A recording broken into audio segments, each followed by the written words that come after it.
Yu the engineer spent 13 years building canals and locks to control the floods, earning the title of king. He founded the Xia Dynasty, which was China's first ruling family, setting up a government system that would last for millennia. In John Green's words, an open letter to the Xia Dynasty. Dear Xia Dynasty, why you have to be so fictional? Although the Xia Dynasty is now mostly seen as a myth, it may be linked to real historical events, as later Chinese scholars wrote a lot about them.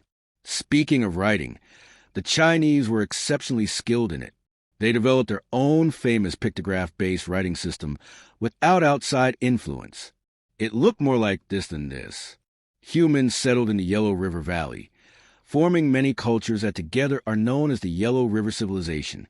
The story of Yu the engineer likely started with these early efforts to control the river's floods. These settlers are known today as a Han, though they didn't call themselves that for several centuries.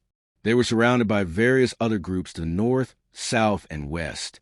The first Chinese state with historical evidence is the Qing Dynasty. The story goes that the Shang were part of the Xia Dynasty, but eventually overthrew the last Xia emperor under their leader, King Tang.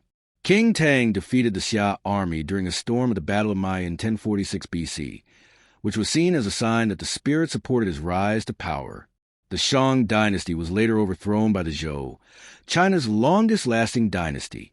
It is thought that the name China in the Mandarin language originates from this time. The Zhou ruled under a quasi-feudal system, giving power to regional lords, which required the king to keep them happy. King Yu, however, did not do so. He exiled his wife, whom he had married for political reasons, and the state she came from rebelled. They dethroned him and installed his son Ping as a powerless figurehead. As local lords crowned themselves kings, this period is referred to as the Spring and Autumn period. Soon after, the Warring States period began, a time of intense rivalry between states for control of China.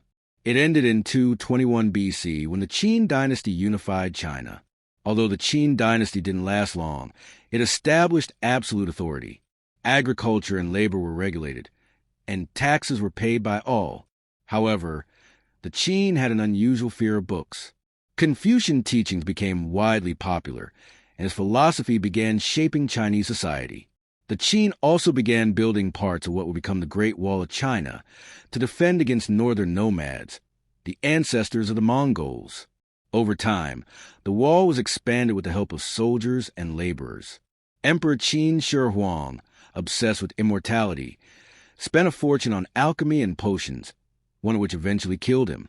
After his death, a power struggle broke out, leading to a civil war between rival states. The Han state triumphed, marking the start of the Han Dynasty, famous for inventing paper.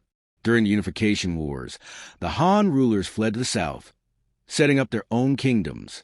The Han Dynasty expanded aggressively, conquering the southern kingdoms and battling the Xiongnu, ancestors of the Mongols. In the north, their expansion into Central Asia opened up the Silk Road, a trade route that connected east and west. The Han Dynasty experienced a golden age, making significant advancements in art, culture, and science, which influenced much of Eastern culture. During this period, Buddhism, which came from India, began spreading. In 9 AD, the Han Dynasty was briefly interrupted by Wang Mang, who took control and tried to create his own dynasty. His reforms to distribute land equally led to the loss of territory and his eventual downfall after just 13 years. The Han eventually defeated the Xiongnu after generations of warfare and expanded trade with the West. However, the Han Dynasty split into 3 rival kingdoms in 222 AD. These kingdoms were briefly united under the Qing Dynasty in 280 AD, but faced instability as numerous ruling families changed frequently. The Sui Dynasty then unified China again in 589 AD, followed by the Tang Dynasty. The Tang Dynasty expanded the empire, subjugated the Gokturks in the north, and conquered Korea. During this time, China enjoyed a second golden age, spreading its influence throughout Asia. In 906 AD, China fell again due to powerful regional warlords. The Song Dynasty controlled the southern part of China, but the north was ruled by nomads, the Jurchens. Meanwhile, a new threat emerged in the Mongols, who were initially a fragmented group of nomadic herders on the Eurasian steppe. Genghis Khan united the Mongols and led them to become one of the most powerful empires in history. His descendants expanded the empire, eventually conquering the Qing and Song dynasties. In 1271, Kublai Khan, Genghis's grandson, became the Emperor of China, founding the Yuan dynasty. The Mongols brought their customs, laws, and traditions to China, which blended with Chinese culture. However, the Yuan dynasty's rule didn't last long.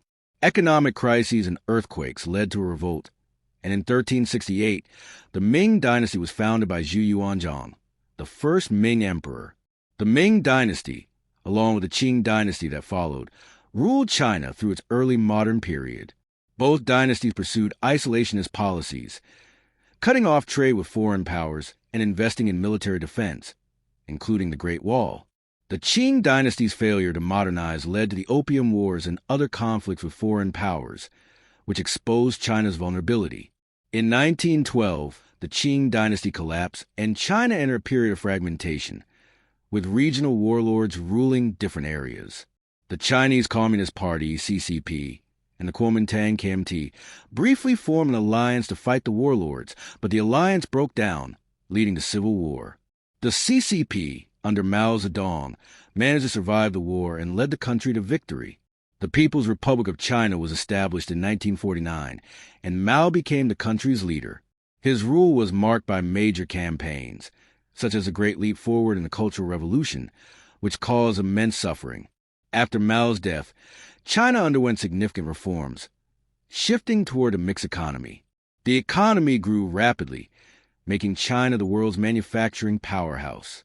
However, the government remained highly controlled, and the country stayed culturally isolated.